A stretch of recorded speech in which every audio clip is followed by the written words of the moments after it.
Firstly, what motivated you to become an economic historian and explore immigration?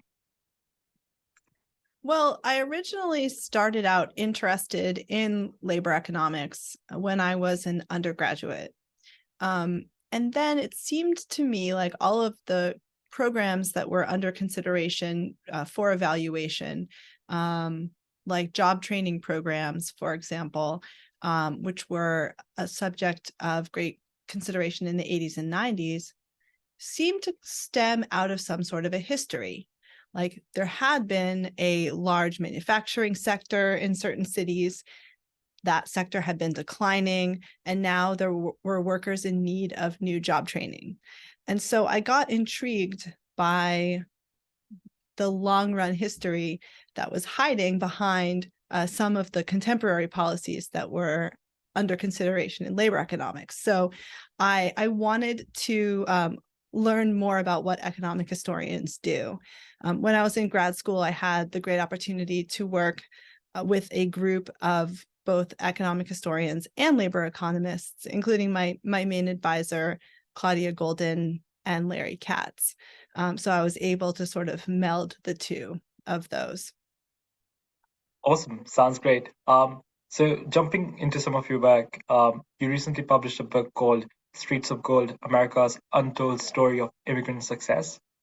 So firstly, we would love to understand, why does popular perception tend to differ so much from the mountain of evidence surrounding the benefits of immigration? Well, this is work that I've been engaged with for probably 10, 15 years now with my longtime collaborator, Rana Bermitsky, and also with a number of co-authors. So I do want to give a shout out to all of them first. And we had the sense, as we started writing the book, Ron and I, that immigration policy and attitudes towards immigrants tend to be driven more by anecdotes rather than by data. And so it's easy to pick out one person out of the 44 million immigrants living in the US and either hold that person up for their great achievements, whether it's someone in science, innovation, in business, a CEO, or hold them up for some kind of horrific event that they have participated in. It could be terrorism, could be crime. And people are very swayed by those individual stories, but the stories may not reflect the data. And so we thought, well, we would really like to get some of the data that we've been working on for so long out in front of the public. Surely people are still quite influenced by stories and by individuals that they meet, but maybe if they take a look at some of the trends in the data, it's a possibility that people might change their views, at least on the margin. Awesome. And there was a lot of interesting data in that book. Could you give us some insight into how machine learning was used to trace individuals and compile the data that was utilized in your book? In general, what avenues for future research do you think big data can open up? So let's start with the data itself, which is historical census records. So the census is, a full accounting of all of the residents of the population. And we have detailed economic questions about residents going back to around 1850. We also have all the information about their identity. We have their first name, their last name, the address where they're living, who else is living in the households with them. And in order for us to use that data as a data set, the data needs to be digitized because originally it was collected in manuscript form. That part of the project we did not do ourselves. I mean, that would be prohibitive for any individual or research team to do. And we really do need to give thanks to many volunteers from particularly the Church of Latter-day Saints, the Mormon Church, who've collected and digitized this data. But it was not intended as a data set. It was intended as a resource for genealogists who wanted to look up family members. And so what we've added to this, and we've been working on this for years, but so have other research teams, is various approaches for trying to link an individual over time. So if you see someone living in the US in 1900, could you find the same person in 1910? Well, we don't know for sure because we don't have an identity number like a social security number written down in the census. But we can try to make some educated guesses based on information that is unlikely to change over time, like your name, your first name, your last name, like your age, which will reveal your birth year, and like the state or the country in which you're born. We actually ourselves don't use a lot of machine learning. We use a procedural algorithm instead with a set of rules. But there are other research teams that do use machine learning for this. If you're planning on using machine learning, what you would do is have a training data set where you have humans making choices about potential links. And then you will use machine learning to scale up those choices into an algorithm. Instead, we have an algorithm that has a set of rules to follow in terms of who to match to whom. But we continue to innovate on this. We have 2 new projects that we're working on right now about different aspects of census matching. Honestly, I never thought when I got into this 15 years ago that I would still be working on census matching, that it would be as fascinating as it has been. But it's really continuing to be a burgeoning field. And in the information that you have gathered so far, what were some of the highlights that you discovered personally? You mean in terms of the findings with the research that comes out of this type of approach? Yeah, exactly. Yeah. Well, I think some of the findings that have emerged really surprised me and were contrary to my priors, and those are always the most interesting ones. I think what I have in mind are 2 different measures of immigrant assimilation and how immigrant assimilation has changed over a century. So the first measure is how the children of immigrants are faring in the labor market relative to their parents, moving up the economic ladder. I guess my prior going into this research is that immigrants who arrived in the US 100 years ago during the Ellis Island generation, who were primarily from Europe, were highly successful. The immigrants themselves, maybe not so much, but their children were able to move up very rapidly. And that somehow immigrants today may not have as many opportunities. Maybe because the structure of the economy has changed, maybe manufacturing jobs were particularly avenues for upward mobility. And now with our service economy and with more income inequality, perhaps those avenues were not open. So my eyes were really opened by what we found, which is actually that the children of immigrants today are moving up at the same pace as the children of immigrants during the Ellis Island era. And that this is true even as you disaggregate countries of origin, so that you're looking at the children whose parents came from some very poor countries today, like Nicaragua, El Salvador, Guatemala. And you look at children whose parents came from poor European countries in the past, like from Italy, from Eastern Europe, and you see actually very similar pace of upward mobility in those 2 time periods. That really surprised me tremendously. And the historical part of that comparison comes from the census data that I just described. I guess the other element of assimilation that surprised me was on the cultural side. There are so many elements of cultural assimilation that one might be able to measure, and certainly we can't capture them all, and we can't capture them all historically. So if we want to compare past and present, we have to limit ourselves to a set of behaviors that we can observe in both time periods. But the one that really caught my eye was when we look at the names that immigrant parents choose for their kids as they spend more time in the United States. Immigrants who have a child after just arriving will tend to give their kids names that look more like the set of names used in the home country. And as they spend more time in the US, they'll start converging towards the names that US-born parents will select. And that process takes time. But again, I went into the research with prior that somehow in the past, immigrants were much more worried about conformity and about attempting to look American and join American society, whereas today immigrants are okay with the idea of being a hyphenated American, of retaining culture and then, joining American society selectively. But at least according to this names measure, I was totally wrong. It looks like immigrants today are assimilating along this metric at the same pace now as in the past. How has the concept of the American dream evolved over time, and how, in your opinion, has immigration shaped that evolution? Well, the American dream is a very challenging and slippery concept to define. So we played around with, and when we were coming up with the title for our book, we kept sort of circling around the idea of the American dream. But we decided to leave it out because we just felt as social scientists, it's so hard to measure effectively.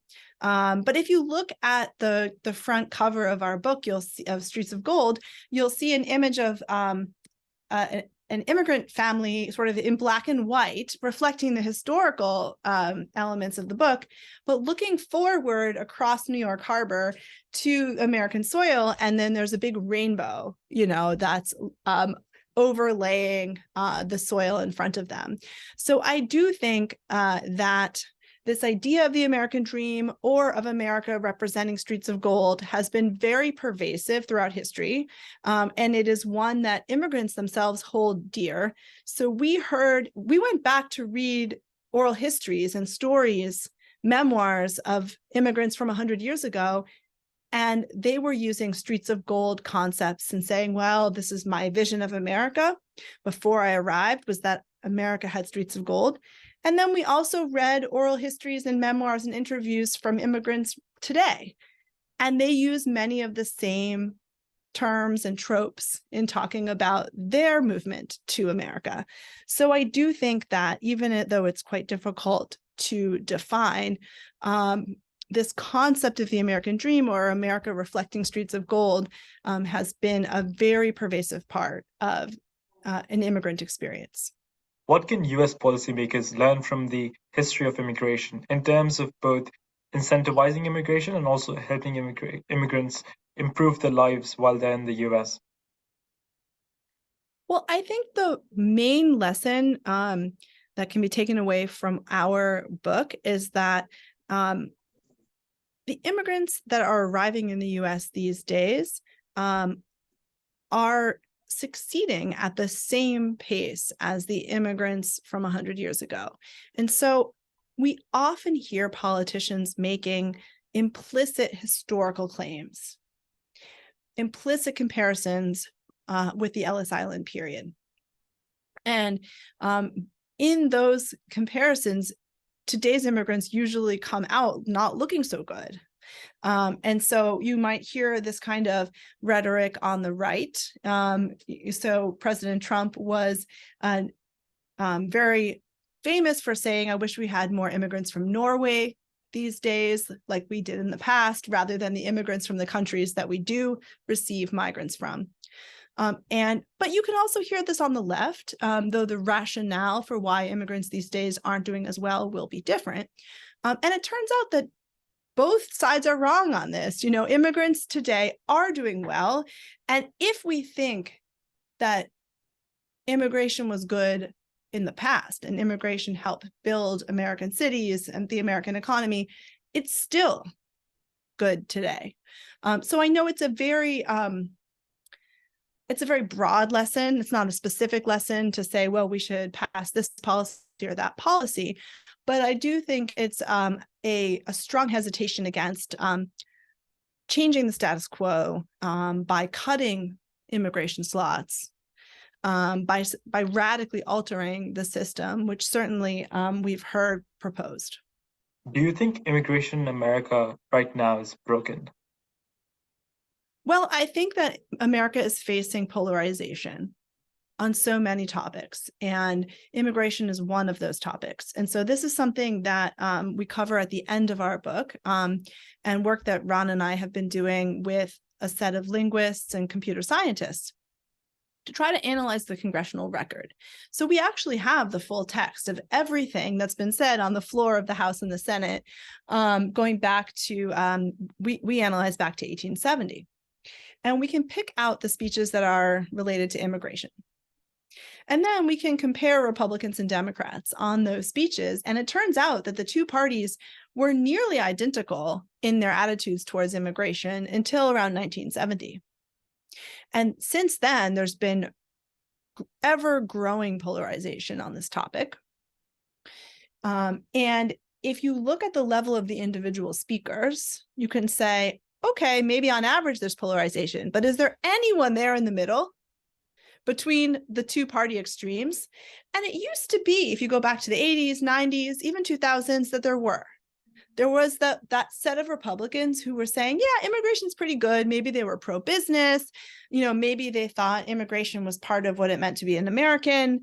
They had their reasons. And there were also Democrats on the other side who were anti-immigration, and they had their reasons as well. These days, though, that middle ground is almost gone.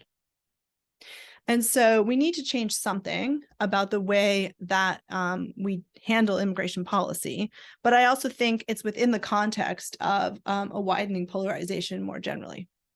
You mentioned that this major change happened since the 1970s. I'm wondering what happened in the 1970s to cause it. Well, to be very specific, you can start to see this major change occur right after 1965, which is when the border reopened with the 1965 Immigration and Naturalization Act.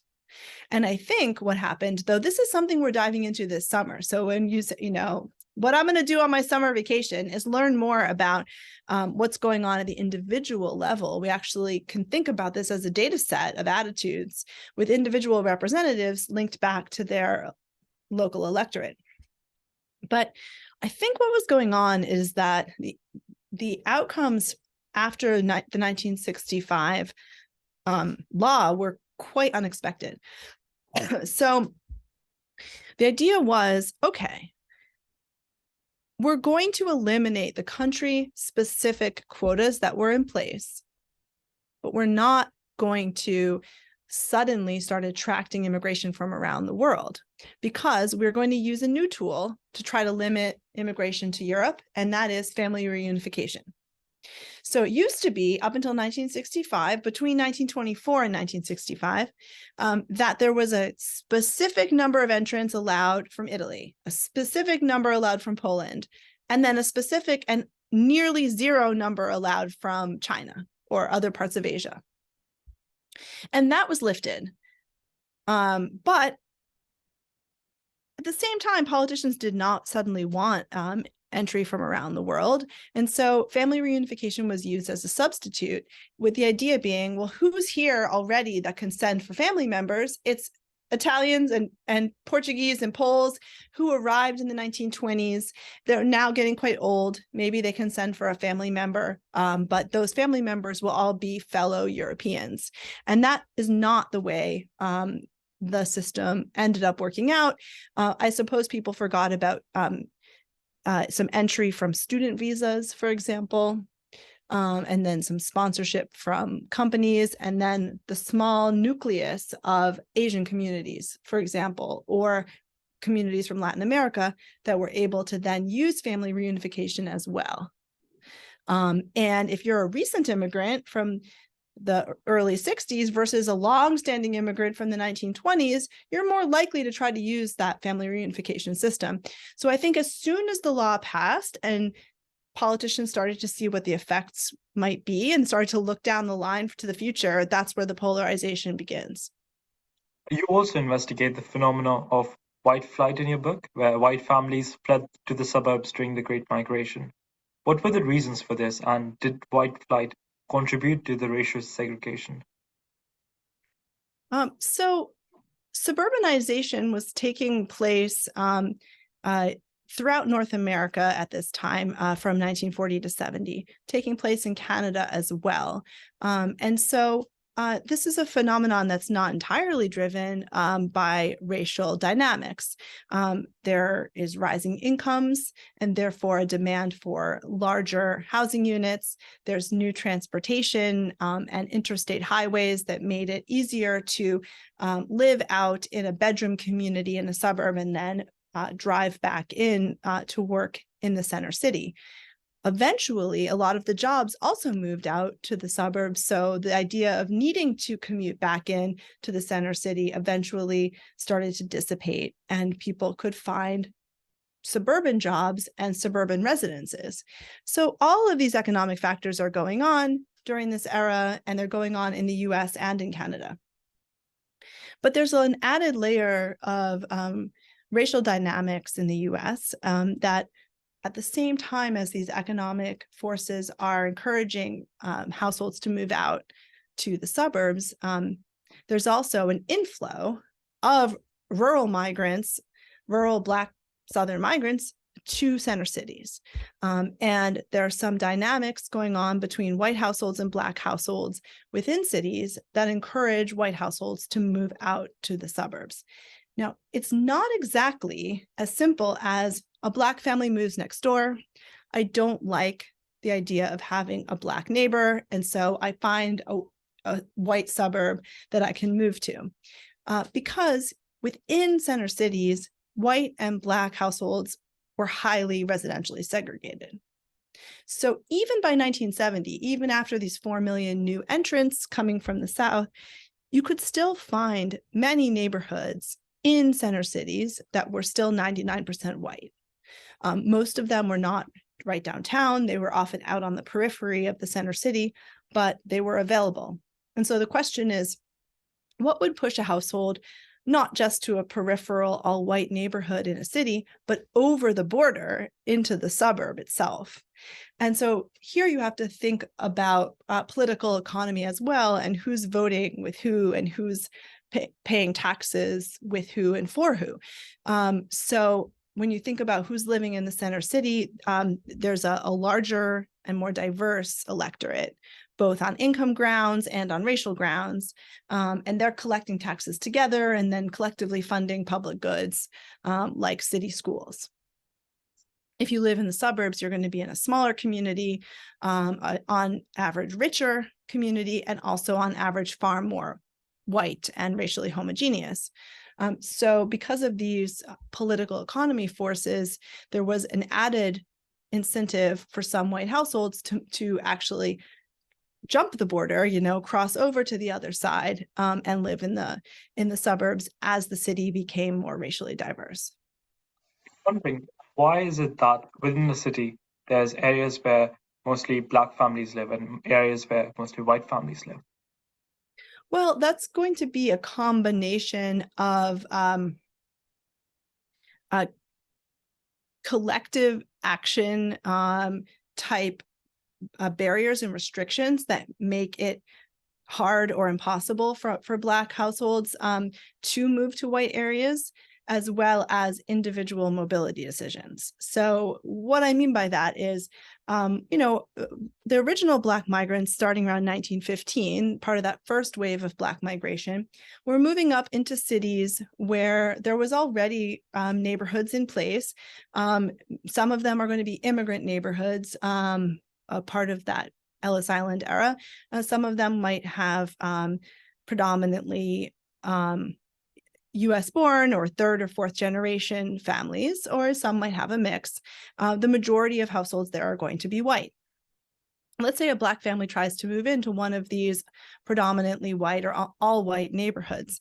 In many cases, the white families living in those neighborhoods resisted. And they resisted in various ways, some of them quite subtle, like, telling real estate agents who worked in those areas, well, if you ever show a house to a Black family, we won't ever give you business again. So kind of making it very strong incentives on the part of real estate agents to never show a house.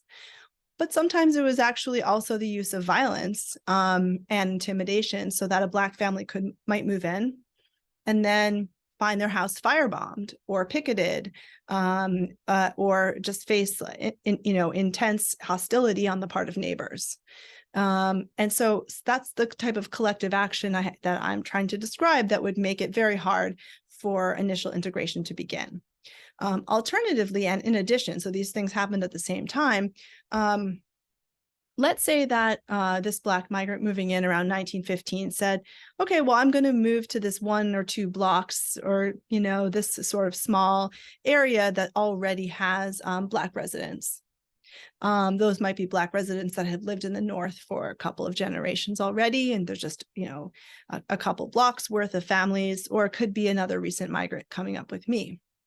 Well, those blocks are going to abut similar blocks, 1 or 2 over, that have white households, and those white households might move out. That might be a matter of distaste of who my neighbor would be. It's not necessarily a matter of fiscal and political economy considerations, but just by moving out, then a new block is going to open up nearby that becomes available for Black households and is more in demand on the part of Black households than on the part of white households who are seeking to avoid that block. And so segregation can emerge that way through some more kind of individual mobility decisions rather than through collective action. But these two things are layered on top of each other. And essentially, once 1940 hits and the mass migration begins, it's already mass migration into a city or set of cities that have residential segregation on the ground. How can policymakers apply lessons from the Great Migration and white flight to contemporary debates about racial equity and housing policy? Well, I think that the effects of the Great Migration are not over. And I've learned about this from the work of my colleague, Alora de Renencourt. And so it turns out that kids who were born and raised in cities that had a large Great Black Migration, and therefore have a large Black community today, are not able to move up so in terms of economic mobility as rapidly as kids who were being raised in cities with a smaller Great Black Migration. And this is particularly true of Black kids, and it's particularly true of Black boys rather than Black girls. And so the echoes and after effects of the Great Black Migration are still with us in the outcomes of kids who are, again, around my age, born around 1980. So they're still very much contributors or potential contributors to the labor market. And so the fact that these mobility effects are concentrated among Black boys is telling us something about what the potential mechanisms here might be. And so Alora has looked into this, and she's continuing to work on topics along these lines. And there's suggestive evidence that in response to the Great Black Migration and the arrival of new rural Southern Black residents in cities, one response was white flight, but another response at the same time was investment in policing and incarceration. And so for Black boys who are being born and raised into these contexts, those effects are still with us. And so it's not even just a matter of applying lessons from the Great Black Migration for racial equity today. It's actually thinking about how the Great Black Migration is still with us. And we have an opportunity now to potentially undo some of the consequences of the initial backlash and initial response to the migration on the part of white voters and white households. As you were mentioning, the mechanisms that allowed this stuff to perpetuate so that even today the effects of it are visible. I'm just wondering, can you go into further details as to how these effects still linger on today? And what are the persistent trends that we see in the Black communities today that are indicative of the damage done many decades ago? Well, I think we'll know more about this after we see Alora's new project. She's been collecting information on municipal regulations. So some of these regulations have to do with, for example, criminalizing different levels of marijuana possession. And we see that there's been a lot of rollback on this in the US, with many states now legalizing marijuana. Some of the regulations have to do with noise violations or vagrancy laws, or rules about maintaining your housing or property to a certain level. And sure, we want to live in neighborhoods that don't have excess noise, that don't have people hanging around on the street corner without a purpose for being there, or, maintaining property and so on. But the question is, what are the penalties associated with these actions? And are the penalties high fines, or even in some cases jail time, that can send someone's life down a certain path, spiraling in a certain direction? And so we're actually going to see with a lot of granularity what were the strategies that some of these cities and towns used to try to over-police and criminalize some of the populations that arrived, and can we work systematically to roll some of these back? Keeping in mind that there's some sort of public externality that lawmakers had in mind, sure, and we don't want to roll these laws back without being careful about how we do it, but we also don't want to have these pieces of legislation on the books that are systematically directed to a particular population. So I think there's a lot of work being done on this on the margins. Even in a town like Princeton, there's exploration of our zoning regulations and whether certain areas of town were made particularly dense, and other areas of town were made such that you couldn't build more than a single family home. If you had a single family home, you needed to have a very large tract of land in order to make building possible. And there's some question about potentially going back into that history and changing some of the directions that may have originated in this time period, and then they set the foundations for the world that we see around us. And so if that's happening in Princeton, which is a relatively small town and a relatively slow to change type of a place, then I imagine that's going on in communities all over the country. So we do have the opportunity to make changes. We're not set in stone with the history that has been bequeathed to us. And the fact that the kids who are part of a LoRa study are actually in their early 40s today means that that history is still very much with us, and it's something that we can re-examine and change. Finally, something we asked every economist on the podcast: what gives you hope? Interestingly enough, it relates very much to this last question. History gives me hope, because when I look back over the past century, I notice such enormous change that sometimes when I feel a bit hopeless about change, and I think, well, we're stuck in this world of polarization that we've described, we're stuck in this world of petty municipal violations that are targeted towards one population or another. We're stuck with the cities that we find ourselves in that are segregated by virtue of our history. When I feel like there's a lack of change and hope for new options, I look back to history and see indeed how much things have changed over the past century. If you look at the really broad patterns, you say, well, 100 years ago, 90% of African Americans lived in the rural South and worked in sharecropping, tenant farming, or farm labor, primarily in cotton growing. And we're now in a completely different world.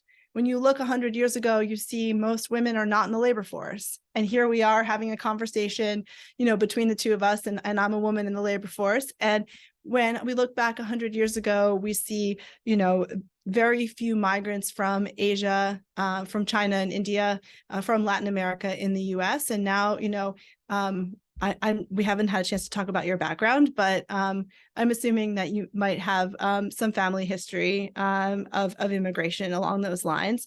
And so there's been so much change that's actually personal in my life, personal in your life, and probably in many of the other students at LSE and people who might be listening. When you think back to what your grandparents' life would be and what your life is now, that's what gives me hope. Thanks so much for your time, Professor.